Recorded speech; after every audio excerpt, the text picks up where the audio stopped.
First question வந்து comment on the resource potentials of long coastline of India and highlight the status of natural hazard preparedness in these areas. So first இந்த கொஸ்டின்ல address பண்ண வேண்டியது அவங்களே கொடுத்துருக்காங்க. India has a long coast line, so somewhere around 7500 kilometres something. So அந்த long coast line இருக்கு. அப்போ cost லைனோட resource potential என்ன அப்படின்னு வருது. அண்ட் அதுக்கப்புறம் இந்த இவ்வளோ பெரிய கோஸ்ட் லைன் இருக்கனால நேச்சுரல் ஹசார்ட்ஸுக்கான பாசிபிலிட்டிஸ் ஜாஸ்தி. அதுக்கு இந்தியா எந்த அளவுக்கு ப்ரிப்பேர்டா இருக்கு, ஒரு டிசாஸ்டர் வந்துச்சுன்னா அதுக்கு என்ன டிசாஸ்டரோட ப்ரிப்பேர்ட்னஸ். ஸோ இந்த கொஸ்டின் வந்து both from disaster management point of view and geographical point of view, எக்கனாமிக்கல்னு சொல்லலாம், ஏன்னா ரிசோர்ஸ் பொட்டன்ஷியல்ஸ் பற்றி வருது. ஸோ GS1ல இன்டெகிரேட்டடா வந்திருக்க கொஸ்டின் இது. நம்ம வந்து இது வந்து டிசாஸ்டர் மேனேஜ்மெண்ட்னா GS3ல தான் வந்திருக்கணும், பட் இன்டெகிரேட்டடா கொஸ்டின்ஸ் வருது உங்களுக்கு, சரியா? So what happens is you start from year. இதுல நம்ம எது இன்ட்ரோடக்ஷன் என்ன வச்சு ஸ்டார்ட் பண்ணுவோம்? India has a 7500 kilometer longer coastline which opens up the possibilities for many resources. அந்த மாதிரி இது வந்து நார்மலா எல்லாருமே எழுதுறது. இந்த 7517 இந்த மாதிரி நீங்க பார்த்துருப்பீங்க ஆல்ரெடி, மாடல் ஆன்சர்ஸ்ல பார்த்துருக்கனால you will get to know 7517. But exam போறப்போ உங்களுக்கு எக்ஸாக்ட் நம்பர்லாம் ஞாபகம் இருக்காது. ஒரு 7500 பக்கத்துல இருக்கு அப்படிங்கிறது இது ஒரு டேட்டா வச்சு ஸ்டார்ட் பண்ற ஒரு move. Okay, but you can even start இந்த பர்டிகுலர் கொஸ்டினுக்கு you can even start introduction எப்படி கொடுக்கலாம்னா, the countries with longer coastlines have always succeeded economically in the history, or you can even say the countries that tap their marine potential will always do well in the world sphere. அதாவது longer கோஸ்ட்லைன்ஸ் இருந்துச்சுனாலோ இல்ல those who tap their marine potentials will always do well in the history. For example, you can start with UK, British, Spain, Dutchனா நெதர்லாந்து. இப்போ நம்ம modern history நீங்க படிக்க ஆரம்பிச்சிருப்பீங்க, கரெக்டா? Modern ஹிஸ்டரியில வந்து ஃபர்ஸ்ட் இந்தியாவில் அரைவ் ஆனது யாரு? போர்ச்சுகீஸ் வந்து நீங்க எப்படி இன்டெகிரேட் பண்ணலாம்னு சொல்றேன் பாருங்க ஒரு இன்ட்ரோடக்ஷனுக்கு. போர்ச்சுகீஸ் வந்து ஃபர்ஸ்ட் அரைவ் ஆனாங்களா? போர்ச்சுகீஸ்ல ஸ்பெக்ட்ரம் தான் எல்லாரும் யூஸ் பண்றீங்க, புக்கு ஸ்பெக்ட்ரம் தான் யூஸ் பண்றீங்க. அதுல பிரான்சிஸ்கோ டி அல்மைடான்னு நினைக்கிறேன், அல்மைடான்ட்டு ஒரு இவர் இருப்பாரு, ஹி வாஸ் அ ஜெனரல். அல்மைடான்ங்கிற ஒரு போர்ச்சுகீஸ் ஜெனரல் 1610 இருந்து 30 வரைக்கும் இருந்தாருன்னு நினைக்கிறேன். ஆர் இவருக்கு முன்னாடி இது வந்து நினோ டி கன்ஹா வந்து கோவாவை கேப்சர் பண்ணவர். அதுக்கு முன்னாடி பிரான்சிஸ்கோ டி அல்மைடான்னு ஒருத்தர் இருப்பாரு. His name is Francisco de Almeida. So இந்த பிரான்சிஸ்கோ டி அல்மைடாவோட ஒரு ஃபேமஸான ஸ்டேட்மெண்ட் இருக்கு. You would have heard it is known as blue water policy. இது ஸ்பெக்ட்ரம்ல இருக்கும், சர்ச் பண்ணி பாருங்க, ஸ்டார்டிங் 10 பேஜுக்குள்ளே இருக்கும். ப்ளூ வாட்டர் பாலிசியில the term that he uses is those who control the ocean controls the world. Those who control the ocean controls the world. அந்த பர்டிகுலரா ocean Indian ocean name கொடுத்தாரா இல்ல ஜெனரலா ஓஷன் கொடுத்தாராங்கிறது என்னோட doubt. But he will give a statement saying that those who have the potential to control the oceans will have the potential to control the rule the whole world அப்படின்ட்டு. And இதை வச்சு கூட நீங்க start பண்ணலாம். எங்க நம்ம இதை சொல்றோம்னா, ஏன்னா ஒரு கோஸ்ட் லைன் இவ்வளவு பெருசா இருக்குன்னா ஆட்டோமேட்டிக்கா உங்களுக்கு மெரைன் பொட்டன்ஷியல்ஸ் ஜாஸ்தியா இருக்கு. So this is one way of going. This is always the safer option. நார்மலா எல்லாரும் யூஸ் பண்ற ஆப்ஷன். இந்தியாவுக்கு வந்து பெரிய கோஸ்ட் லைன் இருக்குன்னா ஒருவேளை இப்போ வந்து நான் என்ன சொல்றேன்னா, உங்களுக்கு இந்த மாடல் ஆன்சர்ஸ் இல்லாம சடனா ஒரு டெஸ்ட் வருதுன்னு வச்சுக்கோங்க, சடனா இந்த கொஸ்டின் வந்துருந்துச்சுன்னா எத்தனை பேர்த்துக்கு இதுல வந்து 7517 தெரியும்? You will not know. And there are high possibilities that exam போறப்போ நீங்க மறக்கிறப்போம். பட் இந்த விஷயம், இந்த பிரான்சிஸ்கோ டி அல்மைடா இந்த மாதிரி இருக்க விஷயம் நீங்க ஹிஸ்டரியில படிப்பீங்க. ஹிஸ்டரியில படிக்கிறது எங்கேயோ ஒன்று யூ வில் ரிஃப்ளெக்ட். இதையே பொலிட்டிக்கல் சயின்ஸ் ஆப்ஷனல் எடுத்திருக்கவங்களுக்கு this will come under IR theory. IR தியரியில வந்து இந்த ப்ளூ வாட்டர் பாலிசிங்கிற ஒரு ஐஆர் தியரியே வரும். So those to control the ஓஷனுங்கிறத பத்தி வரும். சரியா? ஸோ எப்படி சப்ஜெக்ட்ஸை லிங்க் பண்ணலாம்னா, இது ஞாபகம் இல்லைன்னா பரவாயில்ல, ஜியாகிரபிக்கல் டேட்டா ஞாபகம் இல்லைன்னா பரவாயில்ல, but you are having the memory about something in the history. Okay, so something in the history நீங்க ஞாபகம் பண்ணி நீங்க என்ன எழுதுறீங்க, இவரை கோட் பண்ணி as the Portuguese general set in his blue water policy, those who are able to control the oceans will have the ability to rule the world. This states the importance, or this states how important is the coastline and marine resources for a particular country or a particular nation. இந்த மாதிரி start பண்ணலாம். Or else you can say those who are always good with the marine resources and tap into the potentials well, they have always done better for like the European nations. ஏன்னா European Nations எல்லாமே they are very small in size, but why they were able to go all around the world and colonize? ஏன்னா they took the shipbuilding first. Shipbuilding அவங்க first எடுத்தாங்க. They started sailing all over the world. Right? That's when they explored all these countries. இந்தியாவை கண்டுபிடிச்சது வந்து Vasco D காமான்னு சொல்றோமோ தவிர India was already existing. ஏன் இந்தியாவை கண்டுபிடிச்சோன்னு சொல்றோம்? Because they found a route through sea. அதனால they were able to go. They were superior in naval base. அவங்களோட பிரிட்டிஷ் நேவி வாஸ் சுப்பீரியர். நீங்க இன்னொரு ஹிஸ்டரி இன்னொன்று பார்த்தீங்கன்னா, சுல்தான் ஆஃப் குஜராத்ல வந்து பகதூர் ஷான்னு நினைக்கிறேன், பகதூர் ஷாவோ என்னமோ அவரோட name, or I forgot his name. அவரை பிஜாப்பூர் சுல்தான், குஜராத்தோட தான், குஜராத்தோட சுல்தானை வந்து நேவி ஃபைட்ல தான் வந்து they will defeat British. Naval ஃபைட்ல டிஃபீட் பண்ணி தான் they will come in. So அந்த ஒரு விஷயமும் இருக்கு. ஸோ உங்களுக்கு இப்போ ஓஷன் ரிசோர்சஸ் வந்துருச்சு, கோஸ்ட் லைன் வந்துருச்சுன்னா, கோஸ்ட் லைனோட லென்த் ஞாபகம் இல்லைன்னா மற்ற சப்ஜெக்ட்ல இருந்து எங்க நாலேஜ் யூஸ் பண்ண முடியும்? You can try and use it. இல்லை you can always go for the economic thing. இப்போ ரிசோர்ஸ் பொட்டன்ஷியல் வந்துருச்சுன்னா எக்கனாமிக் திங் போயிட்டு you can say longer coastline gives you longer economic or larger economic activities which enhances the resource potentials of a nation அப்படின்னு சொல்லி you can start. So இன்ட்ரோடக்ஷன்ல இந்த method எல்லாம் இருக்கு. பேசிக் வந்து எவ்வளோ பெரிய கோஸ்ட் லைன் இருக்கு, India has 7500 whatever cost line and that we can tap into all these resources அப்படிங்கிறது பேசிக். அப்படி அது ஞாபகம் இல்லை, நமக்கு அந்த டேட்டா ஞாபகம் இல்லைன்னா what we should doங்கிற சொல்ல, it is the better option.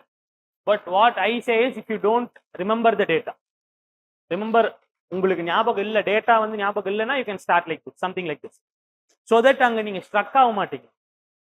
நார்மலா போய் லாங் நீங்க வந்து இப்போ கிவ் மீ, நான் கொடுத்த ஆப்ஷனை தவிர இப்போ உங்களுக்கு வந்து 7500 கிலோமீட்டர் ஆஃப் கோஸ்ட் லைன் தெரியலனா என்ன இன்ட்ரோடக்ஷன் கொடுத்துருப்பீங்க? பேசிக்கா இப்போ 7500 கிலோமீட்டர் கோஸ்ட் லைனுங்கிறது உங்களுக்கு தெரியலன்னா what would be your introduction? India has a long coastline.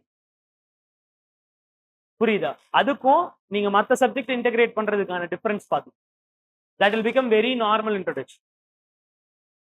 Then அதுக்கு அடுத்து எது ஸ்டார்ட் பண்ணும்? ஃபர்ஸ்ட் எதை அட்ரஸ் பண்ணும் கொஸ்டின்ல? resource potentials of India's coastline. Okay. Resource potentials.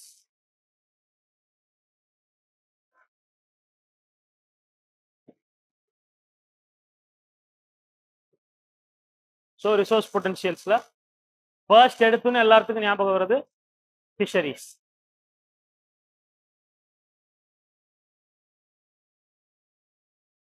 Last செஷன்ல நான் கேட்டிருந்தேன் இந்தியாவோட மெரைன் ஃபிஷரிஸ் எவ்வளோ, இன்லேண்ட் ஃபிஷரிஸ் எவ்வளோன்ட்டு. பாத்தீங்களா? மாடல் ஆன்சர்ல இருந்துச்சு. நீங்க பார்த்து, நீங்க எந்த வெப்சைட்ல மாடல் ஆன்சர் பாத்தீங்களோ அதே வெப்சைட்ல இருக்கு, அதே ஆன்சர்ல இருக்கு, பாருங்க. இந்தியாவோட மெரைன் ஃபிஷரியோட கான்ட்ரிபியூஷன் எவ்வளோ to the fisheries? Check and say இந்தியாவோட. ஓகே, இப்படி வச்சுக்கலாம். Let's do exercise. இந்தியாவோட இன்னைக்கு what is the marine total fishery ப்ரொடக்ஷன்ல மெரைனோட கான்ட்ரிபியூஷன் என்ன, இன்லேண்டோட கான்ட்ரிபியூஷன் என்னன்ட்டு இன்னைக்கு லெவலும் and also look for the levels before 2000. 2000க்கு முன்னாடி என்ன லெவல்ஸ் இருந்துச்சு, இது ரெண்டையும் பாருங்க.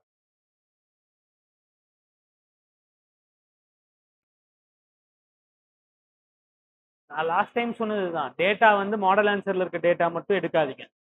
அந்த கொஸ்டினுக்கு என்ன டேட்டா தேவைப்படும் நீங்க சர்ச் பண்ணுங்க, பாருங்க, பார்த்து சொல்லுங்க. Percentage, fine.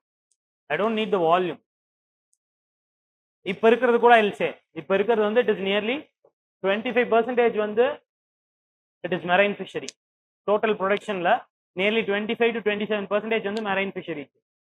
Inland fisheries இருக்குதுல, dams, your rivers, இதுல இருந்து வரது தான் 75%. But it has improved. மொத வந்து marine fisheries was more. புரியுதா? கடல்ல போய் எடுக்கிற fisheries தான் it was more. It was nearly opposite. 2000க்கு முன்னாடி it was nearly opposite. என்னன்னா இப்ப marine fisheries 25, inland 75 இருக்கு. near 20 years back or 25 years back வந்து it was the same opposite. marine வந்து 75% occupy பண்ணிட்டு இருந்துச்சு. ஓகே, இது வந்து inland fisheries கம்மியா இருந்துச்சு. இன்னைக்கு marine fisheriesக்கு there can be a question. இதுல இருந்து என்ன question வரலாம், இதை ஏன் நான் emphasize பண்றேன்னா, there can be a question why the marine fisheries potential has gone down. marine fisheries ஓட production ஏன் கம்மி ஆயிடுச்சு? ஓவர் எக்ஸ்ப்ளாய்டேஷன் ஒன்று, இன்னொன்று உங்களோட coastal pollution or what you say ஓஷன்ல நடக்கிற pollution levels, the dispose of plastics, oil spills. புரியுதா? கொஸ்டின் எங்கிருந்து ஃபார்ம் ஆகுனா இதே மாதிரி தான். யூபிஎஸ்சி வந்து இப்போ பிவைக்யூ ஏன் சொல்றோம்னா, PYQ is a bench mark. அந்த பிவைக்யூவை நீங்க 360 டிகிரியா வந்து ஒன்ஸ் யூ ஸ்டடி அதுல இருந்து கொஸ்டின்ஸ் ஃபார்ம் ஆகும். புரியுதா? நான் போன கிளாஸ்லயும் உங்ககிட்ட சொன்னது மெரைன் ஃபிஷரிஸ் எவ்வளோ, இன்லாண்ட் ஃபிஷரிஸ் எவ்வளோன்னு கேட்டேன், டொமஸ்டிக் ஃபிஷ். இப்பயும் அதை தான் சொன்னேன். Because there can be question. ஏன்னா ஒரு சடன் டிராஸ்டிக் சேஞ்ச் இருக்குல்ல, அந்த சேஞ்ச் வச்சு கொஸ்டின் வரலாம். ஏன்னா it has come from 75%. Volume படி பார்த்தோம்னா நம்ம 2000ல ப்ரொடியூஸ் பண்ணிட்டு இருந்த வால்யூமும் இப்போ ப்ரொடியூஸ் பண்ணிட்டு இருக்க வால்யூமும் சிமிலராக தான் இருக்கு. சிமிலராவோ இல்லை டிக்ளைன் தான் இருக்கு, இம்ப்ரூவே ஆகலை. And also the number of variety of fishes that India has come down. Yet the variety of fishes in marine environment nearly it has come down by 60% of something. இப்போ அந்த அளவுக்கு வெரைட்டிஸ் வரதில்ல. So இப்போ இதுதான் வந்து இதோட reason என்ன அப்படின்னு வரலாம். புரியுதா? மெரைன் ஃபிஷரிஸோட டிக்ளைனுக்கு என்ன ரீசன்ஸ், கிவ் வேஸ் டு இம்ப்ரூவ்னா you should be able to handle it. மொதல் மெரைன் ஃபிஷரிஸ் டிக்ளைன் ஆகுங்கிறது தெரிஞ்சாதான் உங்களால் அதை பற்றி எழுதவே முடியும். புரியுதா? So this is 360 study. நம்ம ஃபிஷரிஸுங்கிறத பற்றி பேசணும்.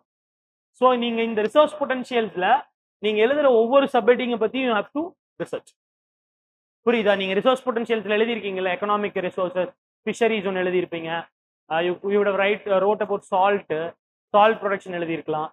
R you could even write இன்னும் வேற என்ன ஆஃப்ஷோர் இது எனர்ஜி ப்ரொடக்ஷன் எழுதியிருக்கலாம். ஸோ இந்த விஷயத்தையெல்லாம் நீங்கள் சர்ச் பண்ணணும். Subheadings are okay. இந்த விஷயத்தை 360 டிகிரி சர்ச் பண்ணீங்கன்னா தான் உங்களுக்கு தெரியும். Okay, let us come for energy potential. Energy potential. So என்னென்ன energy, what are the types of energy that you could get from a long coastline? Coastlineல இருந்து என்னென்ன டைப் ஆஃப் எனர்ஜி எடுக்கலாம்? Tidal energy. டைடல் எனர்ஜி மெயினா எங்க இந்தியாவில் generate பண்றாங்க?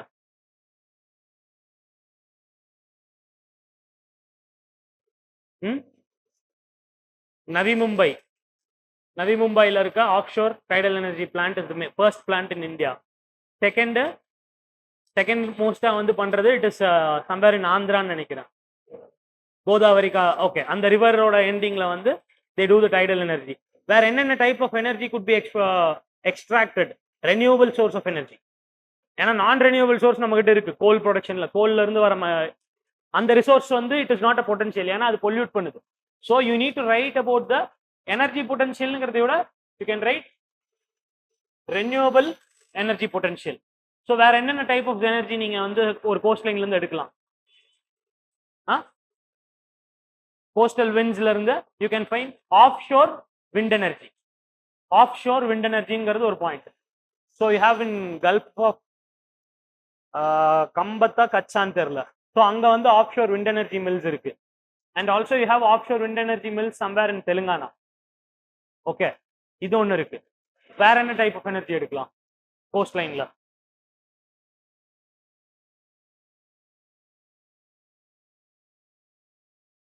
இந்த ரெண்டு மாடல் ஆன்சர்ல இருந்துச்சு. கோஸ்ட் லைன்ல இருந்து இன்னொரு டைப் ஆஃப் எனர்ஜி என்ன எடுக்கலாம்? பட் யோசிங்க.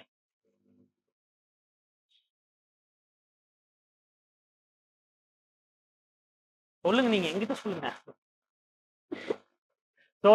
Solar எனர்ஜிங்கிறது correct. ஓகே, ஏன்னா அதுக்கான ரேஷனாலிட்டி என்னங்கிறத நீங்க தரணும். India is a tropical country, so you have sunlight all throughout the year. sunlight இருக்கு.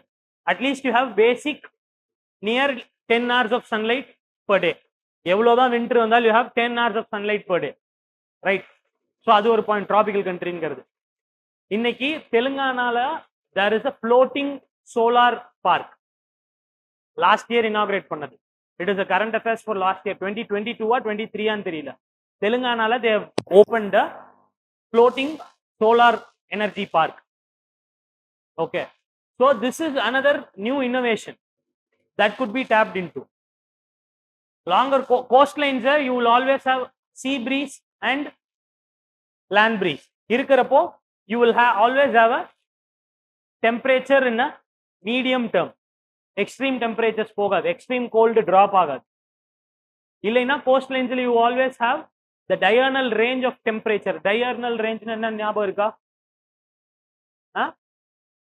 diurnal range na the difference between the highest and the lowest temperature in a day. okay va, diurnal range எங்க ஜாஸ்தியா இருக்கும்? டெசர்ட்ஸ்ல ஜாஸ்தியா இருக்கும். Coast லைன்ஸ்ல diurnal range will be lower. ஏன்னா all throughout the day, all throughout the night the temperature will be similar. so உங்களுக்கு கிட்டத்தட்ட you are having sunlight for 10 to 12 hours coast லைன்ஸ்ல. so beaches யூஸ் பண்ணாத beach potentials இருக்குல்ல, அங்க you can form solar parks. அதுக்கான first initiative தான் தெலுங்கானால எடுத்தது. Telangana, Andhra 90% it is Telangana. நான் அந்த பார்க்கோட நேம் மட்டும் நான் பார்த்து சொல்றேன் area. Or else you can even search. இப்போ சர்ச் பண்ணுங்க, solar marine solar park in தெலுங்கானான்னு போடுங்க. நேம் எந்த ஏரியாலன்னு வந்திருக்கா? ராம ஃப்ளோட்டிங் சோலார் பார்க். புரியுதா? இது 2022 2023 ஓட நியூஸ். இந்த மாதிரி நியூஸ் எல்லாம் தான் நீங்க இன்கார்பரேட் பண்ணணும் ஒரு ஆன்சர்ல. ஸோ எல்லாருமே they will write energy potential, but what gives you value is current affairs ஓட எப்படி லிங்க் பண்றீங்க, or what examples that you are giving. புரியுது? ஆஃப்ஷோர் டைடல் எனர்ஜிங்கிறது போடுறது மட்டும் இல்லாம, டைடல் எனர்ஜி வந்து நீங்க என்ன சொல்றீங்க? ஆஃப்ஷோர் டைடல் எனர்ஜியை நீங்க you should give Navi Mumbai as the example. Offshore tidal, அதுக்கப்புறம் ஜியோதர்மல் எனர்ஜிக்கு அங்க பிளான்ட் இருக்கு. we are generating energy from the heat inside the earth, geothermal energy. அதுவுமே அங்க ஒரு பிளான்ட் இருக்கு மும்பைல. புரியுதா? so energy resources னு போடுறது it is easy, energy potential, but you have to explain what are the energy potentials that you have. ஒன்னு fishery பார்த்தாச்சு, எனர்ஜி பொட்டன்ஷியல் ஆச்சு. வேற என்ன ரிசோர்ஸ் பொட்டன்ஷியல்ஸ் இருக்கு? போர்ட்ஸ் அண்ட் ட்ரேட், அதாவது ட்ரேட் பொட்டன்ஷியல்.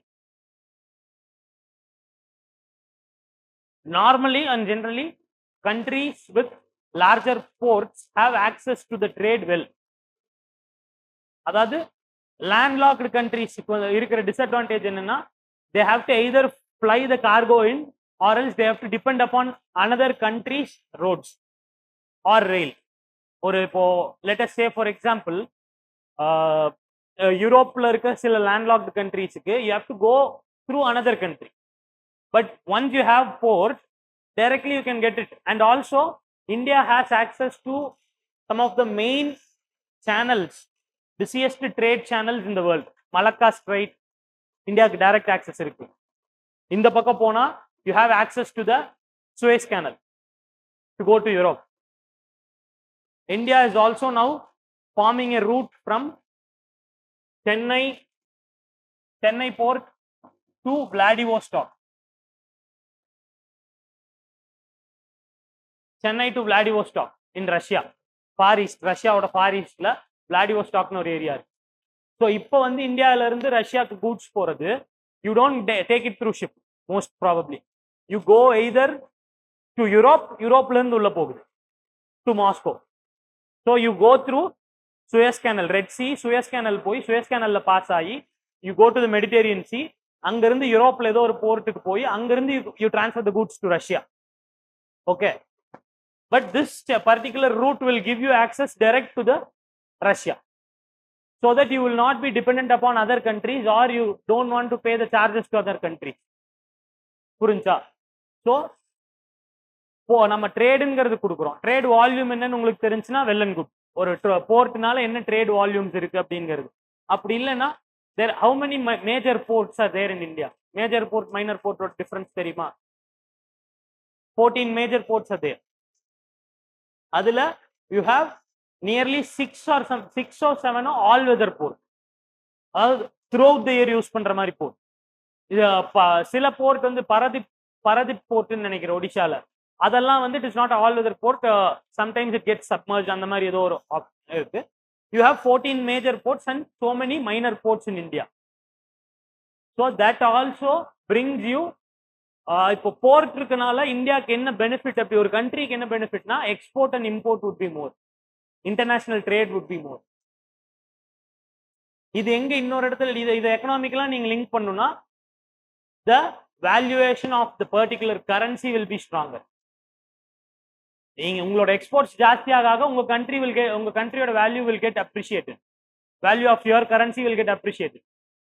See, இதெல்லாம் நம்ம டீடைல்ல எழுத முடியாது, but what I am saying is these are the possibilities how you can think, right? உங்களுக்கு பாயிண்ட் எதுவும் கிடைக்கல, உங்களுக்கு வந்து வெறும் போர்ட் மட்டும் தான் ஞாபகம் இருக்குன்னா இதை வச்சு நீங்க எக்கனாமிக்ல எப்படி கனெக்ட் பண்ணலாம்னா ஒரு ருப்பியோட அப்ரிசியேஷன் வரைக்கும் you can, appreciation or depreciation வரைக்கும் கனெக்ட் பண்ணலாம். And also you can connect on the exports and imports of India, because India is making major trade இல்லையா. US is the largest trade partner, US of China. I guess US is the largest trade partner of India, second China, third வந்து UAE ன்னு நினைக்கிறேன். I am not sure. அது மட்டும் once Russia is not the trade partner. Russia வந்து oil and gas தான். நீங்க export and import is not so much with Russia. Okay. So இந்த மெத்தட்ல you can think. Trade நம்ம போறப்போ you can think from all these methods. Port எவ்வளோ இருக்கு, போர்ட்னால என்ன பொட்டன்ஷியல் இருக்கு, போர்ட் இருக்கனால you have the potential to accommodate. அதே மாதிரி Indian ports are in the midway of many transporting routes, trade ரூட்டோட மிட்வேல இருக்கு. ஸோ அதனால ships can sometimes be coming to India, take a step, அங்கே இந்தியாவில் இந்தியன் போர்ட்ஸ்ல வந்து ஒரு 10 or 15 days ஸ்டால் பண்ணிட்டு அதுக்கப்புறம் தே கேன் கோ. ஓகே, ஏன்னா நீங்க நல்லா பார்த்துக்கிட்டீங்கன்னா வேர்ல்டு மேப்ல நீங்க பாருங்க, south east Asian countries, Japan, இங்க இருந்தெல்லாம் வர ship they go through Malacca strait. Malacca Strait, if they have to go through Red Sea and Europe, the better thing for them to rest would be in India. ஏன்னா இந்தியாவில் தான் நிறைய board இருக்கு. இந்தியாவை விட்டா they have ports only in Dubai, UAE. ஏன்னா மற்ற ports எல்லாம் they are not friendly because it's Afghanistan, Pakistan, Iran. So அதுக்கப்புறம் உங்களுக்கு போர்ட் ஆக்சஸ் இருக்குன்னா சவுதி ஆர் யூஏஇன்னு போயிருக்கு. ஸோ போர்ட் இந்த ஷிப்பிங் எல்லாம் வந்து ரெஸ்ட் பண்ணி எடுத்துட்டு போறதுக்கான ஒரு போர்ட் ஃபெசிலிட்டி இந்தியாவில் இருக்கு. That could generate income. So these are the longer scales where you can think. Okay, அடுத்து புரியல, tourism. Okay,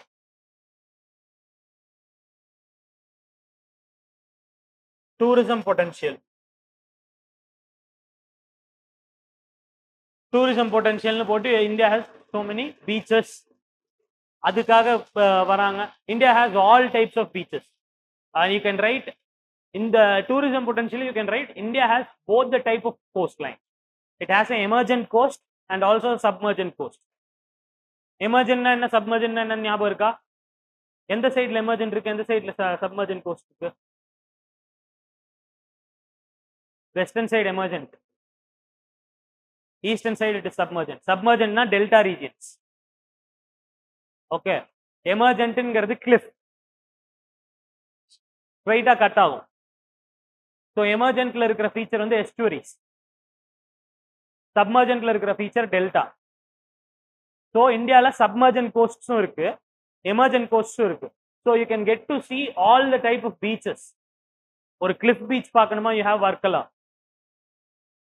you need to have some beach shacks, அந்த மாதிரி இருக்கிற ஏரியா இருக்கும், you have Goa. If you want to see beautiful beaches, you have Meghalaya. அந்த பெல்ட்ல north ஈஸ்ட்ல you have some beautiful beaches where the water is clear. Longest beach in the Asia, second longest beach Marina.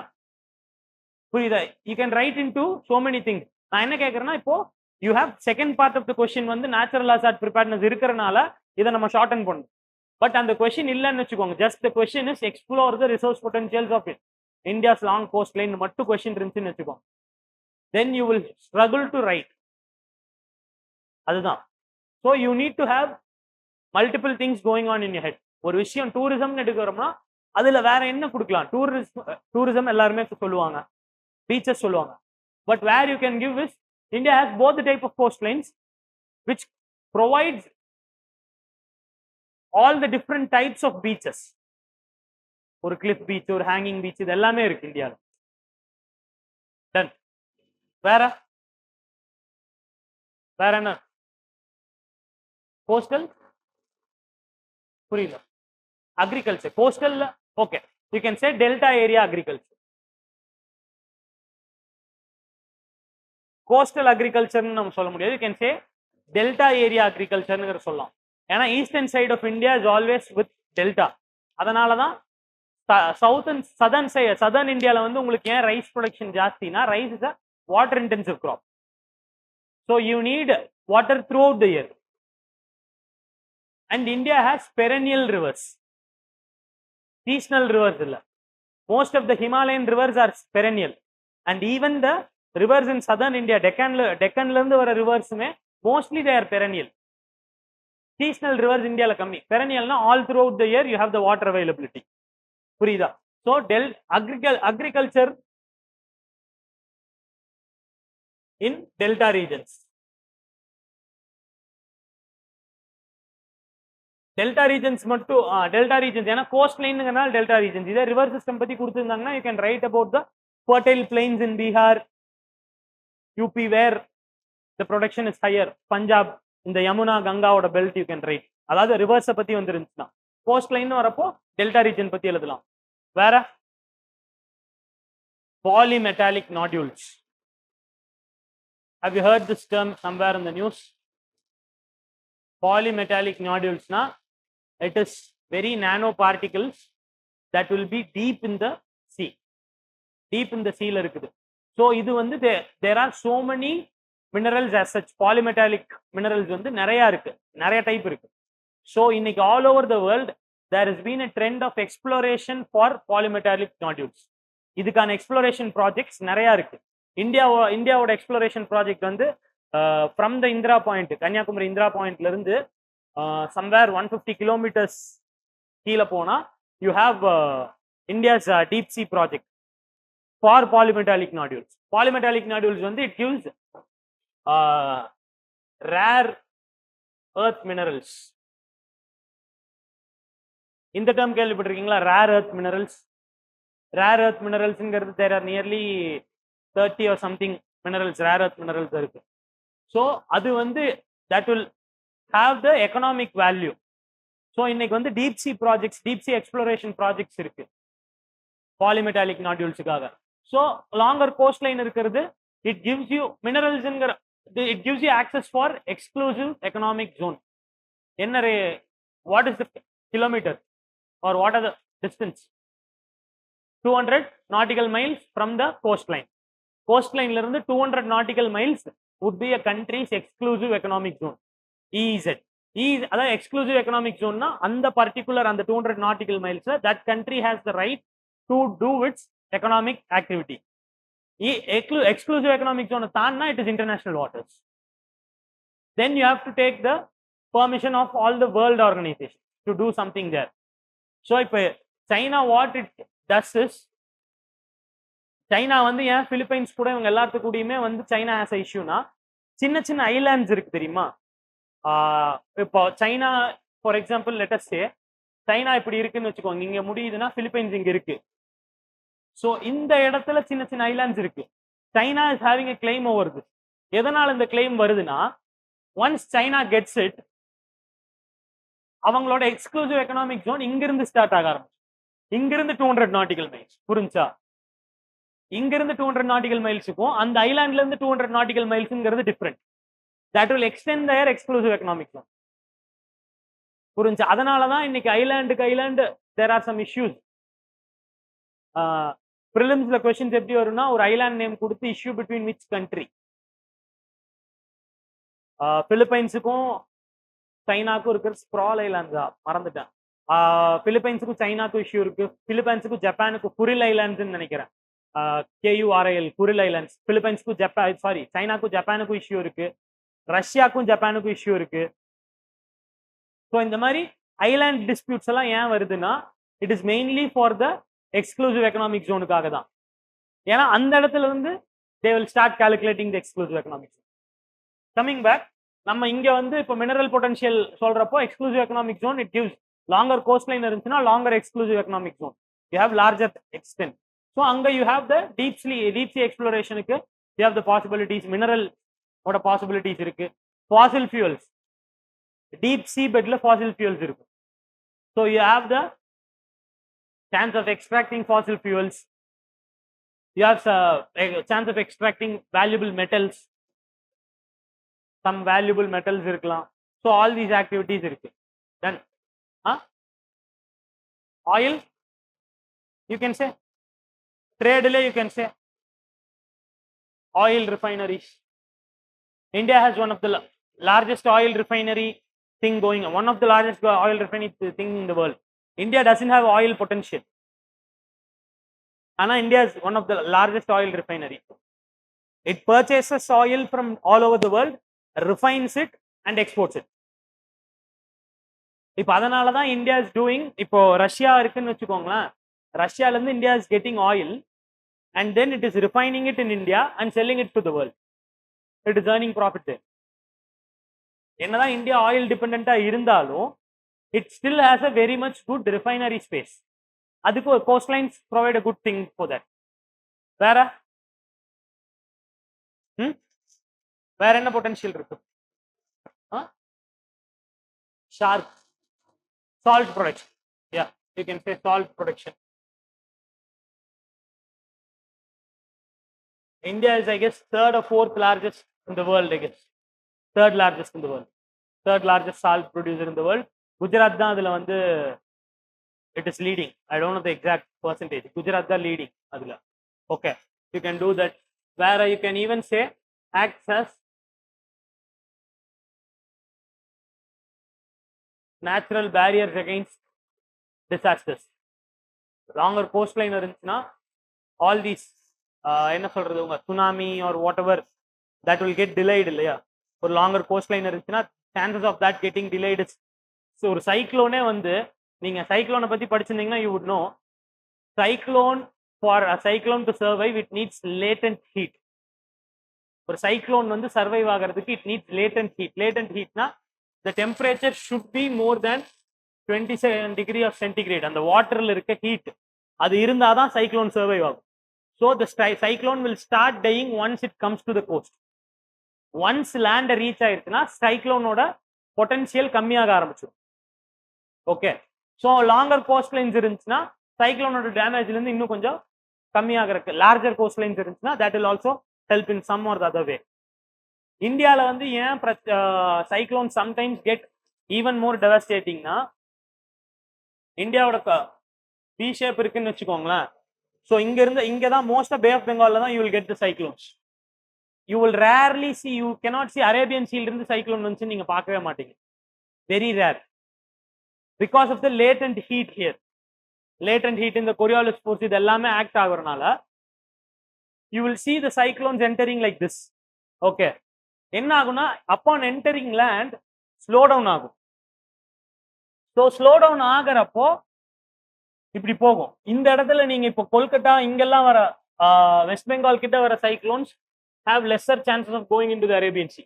But India, இந்த தமிழ்நாடு ஆந்திரா ரீஜன்ல வரது எப்படியோ ஒன்று if it crosses again to the Arabian sea, இங்க திருப்பி அவங்க லேட்டன்ட் ஹீட் எடுத்துரும். எடுத்து then it will make a turn and impact this side. புரியுது? அதனால தான் நம்ம இருக்க அந்த பெனின்சுலார் இந்தியால the cyclone impact is even more. southern இந்தியால cyclone impact even more. ஏன்னா it has a chance of crossing the land and again venturing into the sea and get the latent heat. Okay, that is also a point, extra point. Okay, resource potential புரிஞ்சா? எல்லாருமே resource பொட்டன்ஷியல்ஸ்ங்கிறத பார்த்துருப்பீங்க. But அதில் எவ்வளோ டீப்பாக you have to கோங்கிறத நான் சொல்கிறேன். இப்படி prepare பண்ணால் இதுக்கு அடுத்து இந்த டாபிக் நீங்கள் ப்ரிப்பேரே பண்ண தேவையில்லை. உங்கள் மைண்டில் அது எப்பயுமே ஸ்ட்ராங்காக இருக்க ஆரம்பிக்கும். ஒன்ஸ் இந்த டாபிக் ப்ரிப்பேர் பண்ணிட்டீங்கன்னா you will find it very easy. இதுக்கப்புறம் இந்த டாபிக் ரிலேட்டடாக என்ன கொஸ்டின் இருந்தாலும் you will find it very easy. Okay, அடுத்து status of natural hazard preparedness.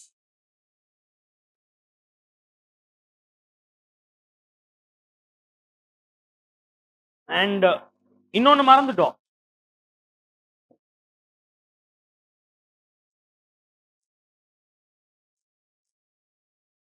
mangroves. India has some of the largest mangrove resources in India, the world. Mangroves எதுக்கு useful? mangrove forest படிச்சிருக்கீங்கல்ல? which is the largest mangrove? Sundarbans.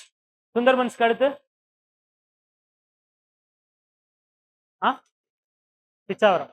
Okay, now tell me what are the, இங்க இருந்து ஒரு question, இது பிவைக்யூல இருந்துச்சுன்னு நினைக்கிறேன் ஒரு 5 years முன்னாடி. What are the potentials of or importance of mangrove forests? Potentials or importance of mangrove forest. எங்கெங்கெல்லாம் ஹெல்ப் பண்ணுது? பேசிக்கா யோசிங்க. மேங்க்ரோவ் ஃபாரஸ்ட்னா என்னன்னு உங்களுக்கு ஐடியா இருக்குல்ல? ஸோ அது எப்படி எல்லாம் ஹெல்ப் பண்ணுன்னு யோசிங்க. நேச்சுரல் டிசாஸ்டர்ஸ்ல இருந்து பாதுகாக்கிறது ஒண்ணு. வேற mangrove forestனால உங்களுக்கு mangrove forestல there are higher diversity of animals and plants. You have different high diversity of species. இன்னொன்னு mangrove வந்து carbon sequestration படிச்சிருக்கீங்களா? Do you heard the term carbon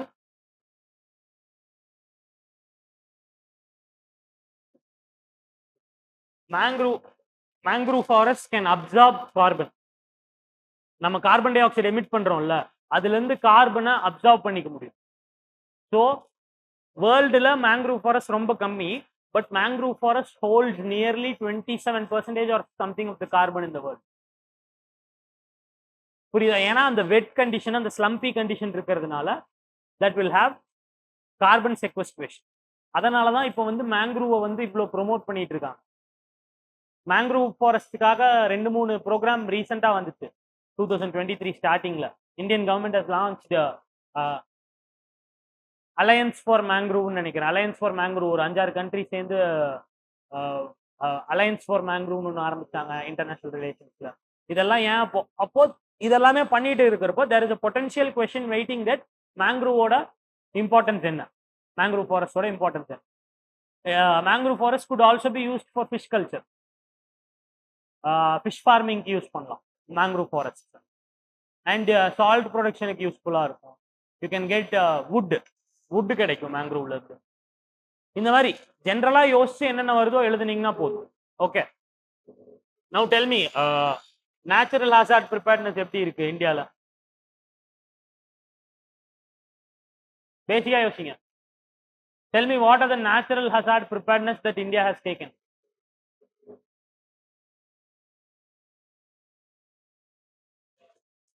NDRF, SDRF, national disaster response force and state.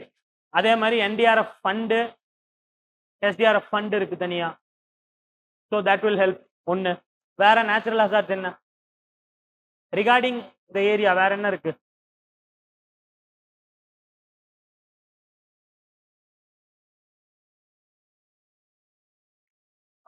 early warning systems. India has provided Gagan நினைக்கிறேன், ககன் ஒரு device provide பண்ணியிருக்காங்க ஃபார்மர்ஸ்க்கு, ஃபிஷர்மேனுக்கு. wherein that will give them early warning signs regarding the tide level இது எல்லாத்துக்குமே. And also இப்போ India sending ஒரு satellite, அந்த satellite name மறந்துட்டேன், I'll tell you in the next class. So அந்த சேட்டலைட் வந்து it will provide you early warnings of what are the depressions என்ன இருக்கு. If there is some low temperature depression in the Bay of Bengal, that will give you early warning of cyclones. அதுக்கப்புறம் வந்து nowadays because of the frequent occurrence of cyclones, the governments are well prepared with their rescue operations. அதுக்கப்புறம் மைத்ரிங்கிறது வந்து flying ஹாஸ்பிட்டல்னு நினைக்கிறேன், ஆரோக்கிய மைத்ரின்னு நினைக்கிறேன். ஆரோக்கிய மைத்ரிங்கிறது it is a flying hospital. எப்படின்னா you can set it up within an hour. எந்த இடத்துல disaster நடக்குதோ இந்தியா ஹேஸ் ஆரோக்கிய மைத்ரி கியூப்ஸ்ன்னு நினைக்கிறேன், ஆரோக்கிய மை. So that can be flew. ஒரு ஹெலிகாப்டர்ல நீங்க அதை எடுத்துட்டு போய் நீங்க ஒரு ஹாஸ்பிட்டல்லே செட்டப் பண்ணிடலாம் ஒரு 1 hour 1.5 hours. ஸோ அது வந்து இப்போதான் இன்ட்ரடியூஸ் ஆயிருக்கு. Before 5 months if I'm not wrong, ஒரு 5 months முன்னாடி தான் ஆரோக்கிய மைத்ரிங்கிற விஷயம் ஆயிருக்கு. And India has provided that to ரீசெண்டாக இப்போ டிசாஸ்டர்ல எந்த கண்ட்ரி, ஏதோ ஒரு கண்ட்ரி மாட்டுச்சு. ஸோ அந்த கண்ட்ரிக்கு வந்து 4 ஆரோக்கிய மைத்ரி ப்ரொவைட் பண்ணாங்க India. So that could be a news. Natural hazard ப்ரிப்பேர்னஸ்ல ஏர்லி வார்னிங் சிஸ்டம்ஸ் சொல்லலாம். அதே மாதிரி India has now so many organizations working regarding the climate and meteorological things, prediction things. Where what you can say coastline related disasters சொல்லணும். இல்லைன்னா நம்ம we can go for landsliding இதெல்லாம் சொல்லலாம். You can even say flooding வந்து ஓரளவுக்கு தான் coastline gives. ஏன்னா coastline shrink ஆகிட்டே வந்துச்சுன்னா flooding will be more அப்படிங்கிறது ஒரு பிகாஸ் அங்கே தானே sea water and this merges. So coastline வந்து லார்ஜராக இருக்கிறப்போ you will have the potential of the water flushing out. But coastline ரொம்ப ஸ்ட்ராங்கராக இருக்கிறப்போ, சி வாட்டரோட ஃபோர்ஸ் ஜாஸ்தியாக இருக்கிறப்போ automatically there will be chances of flooding, urban flooding சென்னையில், whatever you can say. So அது ஒரு பாயிண்டாக சொல்லலாம். புரிஞ்சா? ஸோ இதெல்லாம் கொடுத்துட்டு what will be your conclusion? இல்லை மேலே வந்து நீங்கள் 7500 இன்ட்ரடக்ஷன் கொடுத்துட்டீங்கன்னா யூ கேன் கிவ் அல்மைடா இல்லை இந்த மாதிரி எக்ஸாம்பிளா, இல்லை கன்க்ளூஷன் நீங்கள் இப்படி கொடுக்கலாம். இப்போ let's for example say 7500 kilometre coastline இருக்குங்கிற இன்ட்ரடக்ஷன் கொடுத்துட்டீங்கன்னா கீழே you can say historically always the country which taps better marine potential does better in the economical scheme of things and also does better in its performance. So India has a larger potential with respect to the coastline. It has to tap in more, and the resource tapping potential should be sustainable. ஏன்னா sustainable measuresல you have to tap in the resources. You can mainly emphasize regarding renewable energy. ஏன்னா that is the need of the hour. You can mainly emphasize somewhere around the renewable energy and do it. Then